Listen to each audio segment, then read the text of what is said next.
साल 1997 की बात है। एक बड़े बैनर की बॉलीवुड फिल्म शुरू होने वाली थी। फिल्म में एक बहुत मशहूर अभिनेत्री मुख्य भूमिका निभा रही थी। फिल्म के डायरेक्टर आर्यन भाई के पड़ोसी थे। दोनों परिवारों के बीच बहुत गहरा रिश्ता था। आर्यन की बहन भी बॉलीवुड में मौका चाहते थे। एक दिन आर्यन के पिता निर्माता के घर पहुंचे।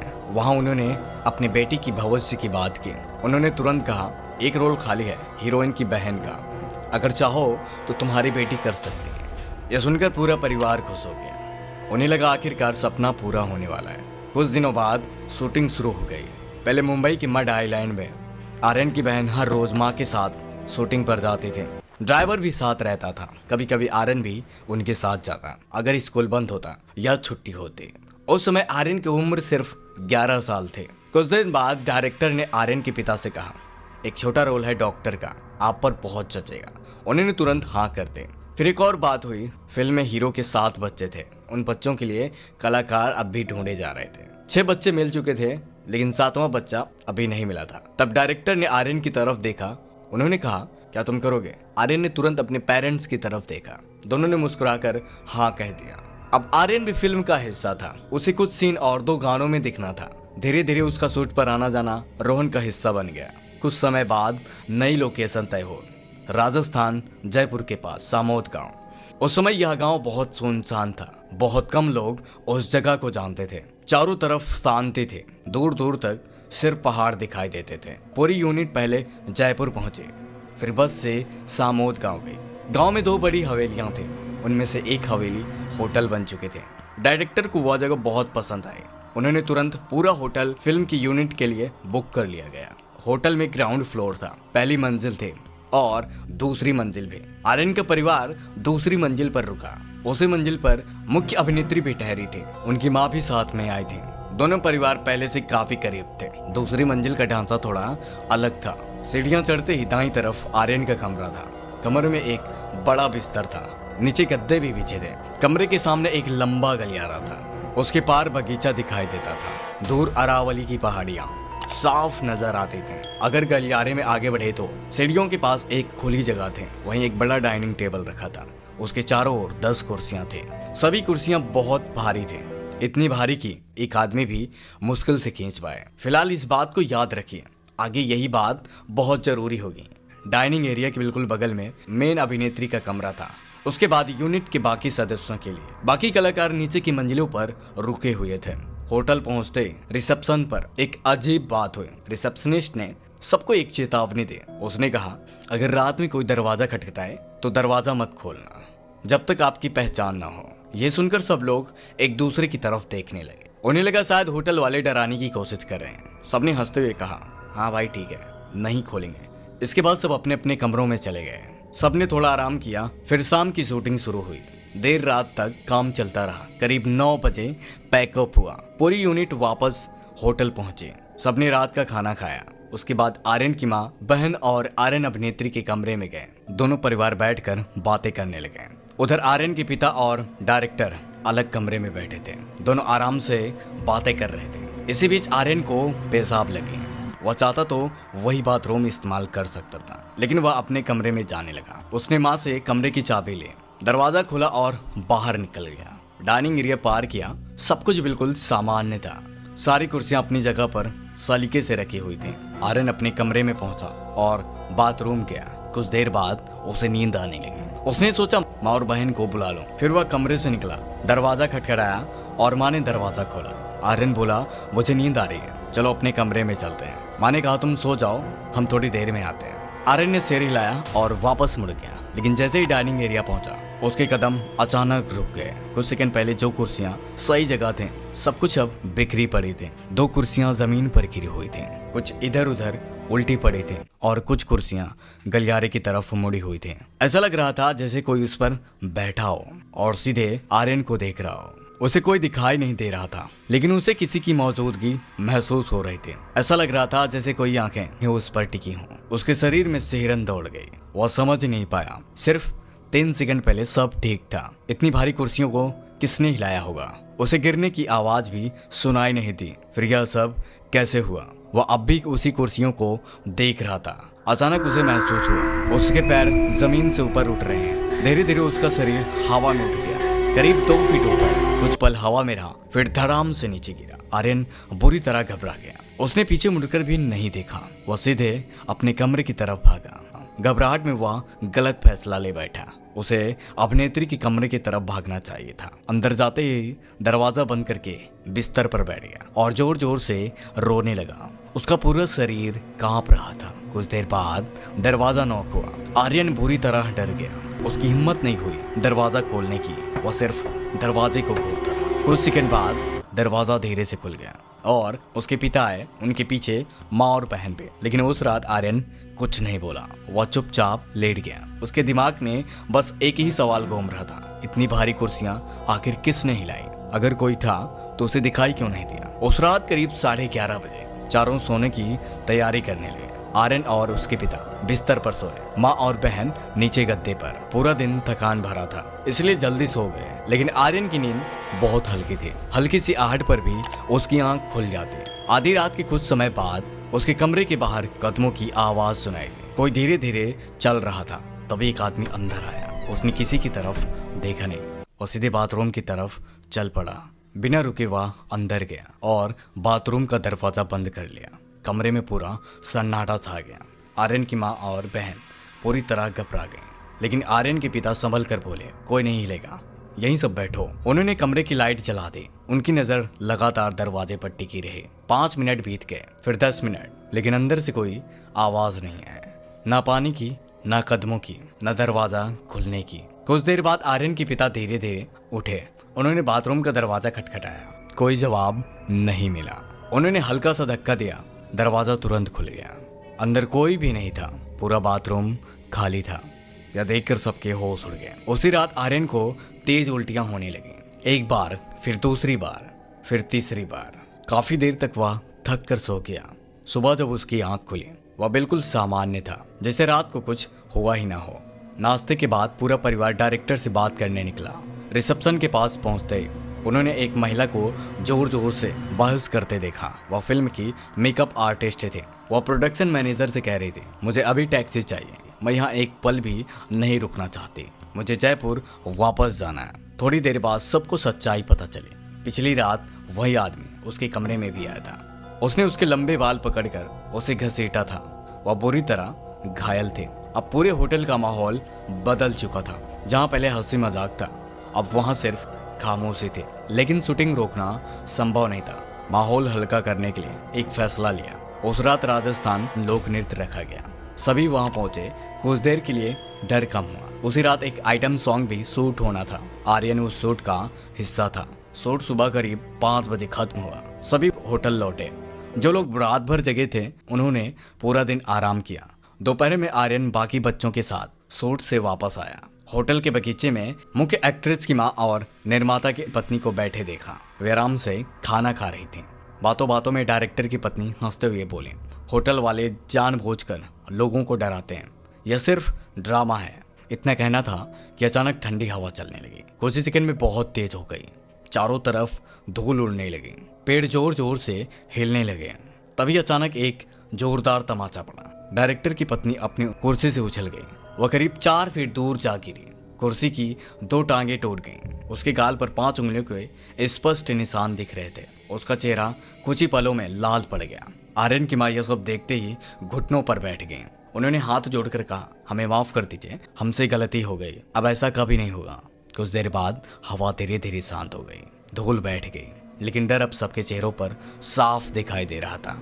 शाम होते उन्हें जयपुर ले जाया गया। उन्हें अस्पताल में भर्ती कराया गया। उनके गाल पर उंगलियों के निशान साफ दिखाई दे रहे थे।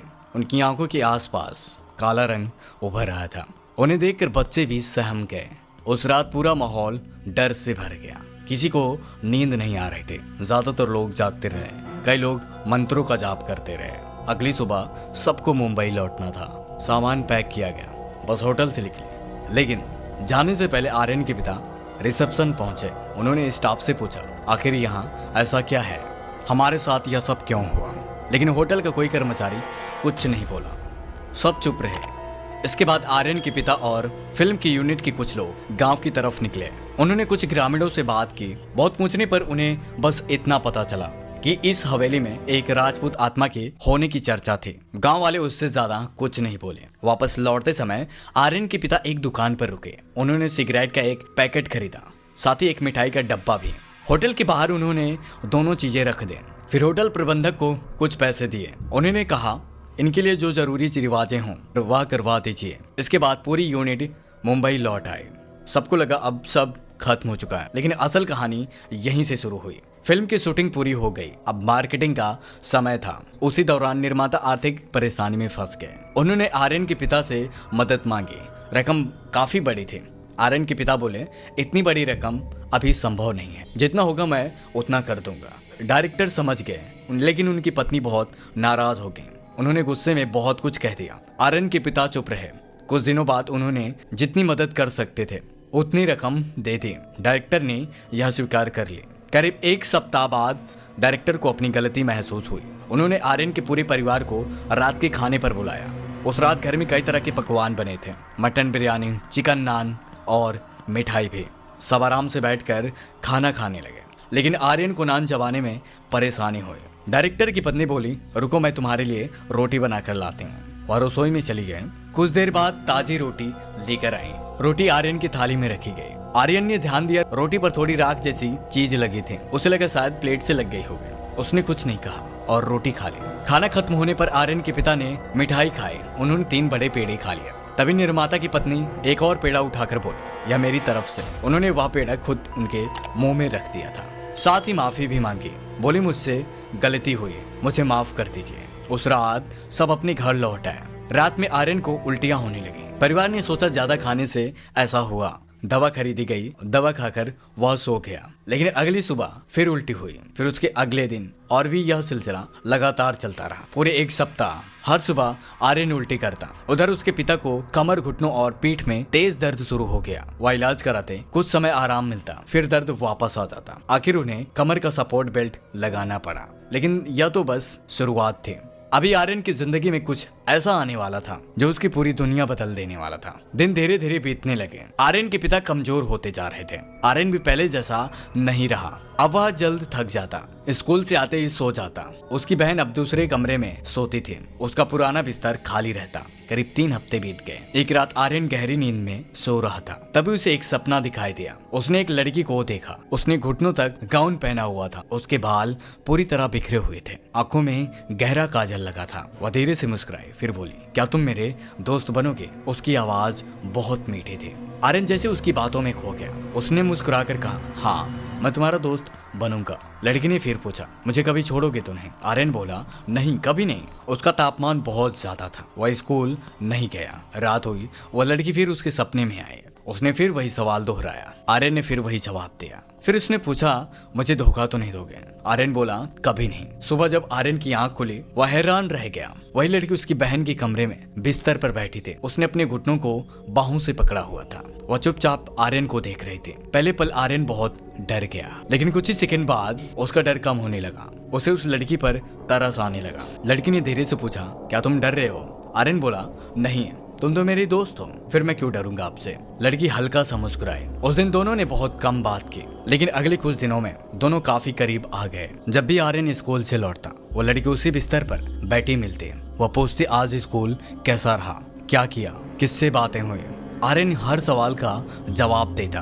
धीरे धीरे वो अपनी सारी बातें उसे बताने लगा। एक दिन आर्यन कमरे में दाखिल हुआ तो उसने लड़की को अलमारी के ऊपर बैठे देखा। उसके बाल चेहरे तक गिरे हुए थे।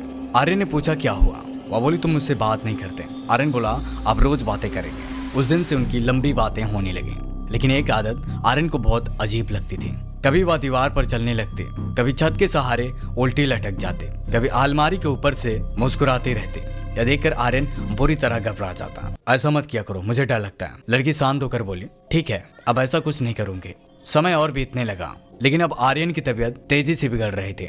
थोड़ा चलने पर सांस फूल जाते, सीढ़ियां चढ़ना मुश्किल हो गया, खेलना पूरी तरह छूट गया। उसका सारा समय अब उसी लड़की के साथ बीतता था। उसे स्कूल से जल्दी घर आने की बेचैनी रहती, उसे बस उसी से मिलना होता था। एक दिन आर्यन अपने कमरे में बैठा था, तभी उसकी माँ अंदर आई। उन्होंने आर्यन को ध्यान से देखा, फिर उन्होंने खाली बिस्तर की तरफ देखा। उन्हें लगा जैसे आर्यन किसी से बात कर रहा है। उन्होंने पूछा क्या हुआ, सब ठीक है? आर्यन तुरंत संभल गया। उसने कहा हाँ मैं ठीक हूँ। माँ कुछ देर उसे देखती रही, फिर चुपचाप कमरे से बाहर चली गई। अगले दिन माँ फिर कमरे में आए।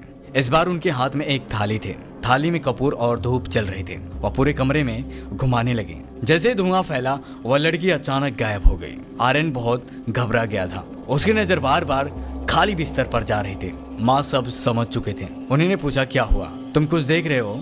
आर्यन बोला नहीं माँ, ऐसी कोई बात नहीं है। लेकिन माँ को भी यकीन हो चुका था। अगले दिन वह लड़की फिर आए। आज वो थोड़ी नाराज लग रही थी। उसने पूछा तुम्हारी माँ यह सब क्यों कर रही है? आर्यन बोला उन्हें कुछ नहीं पता। लड़की कुछ देर चुप रही, फिर मुस्कुरा दे। समय और बीतता गया। आर्यन उसके बिल्कुल करीब होता गया। अब उसे हर समय उसी का इंतजार रहता। एक शाम दो आदमी घर आए। दोनों साधारण कपड़ों में थे। आर्यन की माँ उन्हें अंदर ले गई। उन्होंने आर्यन को नीचे बुलाया और कहा आओ इनके पैर छुओ। आर्यन उनके पास बैठ गया। पहले उन्होंने पढ़ाई की बातें की, फिर अचानक एक साधु बोला और बताओ तुम्हारी कमरे वाली दोस्त कैसी है? यह सुनकर आर्यन सन्न रह गया। इन्हें यह सब कैसे पता? दोनों नागा साधु सब समझ चुके थे। उन्होंने आर्यन से कहा वह तुम्हारी दोस्त नहीं है, वह एक भटकी हुई आत्मा है। उसे मुक्त करना बहुत जरूरी है। आर्यन उदास हो गया, लेकिन उसने सहमति दे दी। साधु ने माँ और आर्यन से कहा पूजा घर में बैठ जाओ, 10 मिनट तक बाहर मत आना। उन्होंने दोनों को रक्षा सूत्र बांधा और कहा इसे मुट्ठी में पकड़े रखना। फिर वे एक नारियल लेकर कमरे में चले गए। आर्यन और उसकी माँ पूजा घर में बैठे थे। माँ हनुमान चालीसा पढ़ने लगे। आर्यन रुद्राक्ष पकड़े रहा। उसे ऐसा लगा जैसे उसके कान बंद हो गए। उसे कोई आवाज सुनाई नहीं दे रही थी। करीब 10 मिनट बाद दोनों साधु बाहर आए। उनके हाथ का नारियल पूरा काला पड़ चुका था। उन्होंने उस पर सिंदूर लगाया। फिर एक साधु उसे लेकर चला गया। दूसरा वहीं रुका। उसने आर्यन से कहा वह तुम्हारी दोस्त नहीं थे, उसे तुम्हारे पास भेजा गया था। पहले विश्वास जीतना था, फिर तुम्हें पूरी तरह अपने वश में करना था। अगर कुछ दिन और बीतते तो तुम्हारी जान भी जा सकती थी। फिर उन्होंने एक और बात कही। उन्होंने बताया तुम्हारे खाने में कुछ मिलाया गया था। उसी के बाद यह सब शुरू हुआ। उन्होंने यह भी कहा तुम्हें नकारात्मक शक्ति सबसे पहले उल्टियों से महसूस होती है, इसलिए तुम बार बार उल्टी करते थे। लेकिन तुम्हारे पिता सीधे प्रभावित हो गए और भी तुम्हारी माँ सुरक्षित थे। उनकी रक्षा एक दिव्य शक्ति कर रही थी। इसके बाद उन्होंने गंगा जल दिया, कमरे में छिड़काव किया। अब कमरा बिल्कुल सामान्य था। वो लड़की कहीं नहीं थी। सब कुछ बिल्कुल शांत था। लेकिन आर्यन के पिता अब भी बीमार थे। कुछ समय बाद परिवार उन्हें एक दरगाह ले गया। वहाँ एक बुजुर्ग ने इलाज शुरू किया। उन्होंने रुमाल मंगवाया, उसमें 2 तरह की रेत रखे और चारों कोनों में गांठ बांधे दी। फिर रुमाल पिता के मुंह में रखा। कुछ मिनट बाद वह रुमाल निकल गया। जब उसे खोला गया तो उसमें से वही मिठाई निकल आई जो उन्होंने उस रात खाई थी। इसके बाद कुछ और रस्में हुई। उन्हें एक बोतल पानी दी गया, साथ ही पूरे परिवार को ताबीज दिए गए। 1 हफ्ते तक उन्होंने वह पानी पिया। फिर दोबारा दरगाह गए और कुछ प्रक्रिया हुई। धीरे धीरे उनकी तबीयत सुधरने लगी। कमर का दर्द खत्म हो गया, घुटनों का दर्द भी चला गया। आर्यन भी पूरी तरह ठीक हो गया। उसने फिर कभी उस लड़की को नहीं देखा। उसके बाद परिवार की जिंदगी सामान्य हो गई। लेकिन सामोद की वह हवेली और वह लड़की आज भी आर्यन कभी नहीं भूल पाया।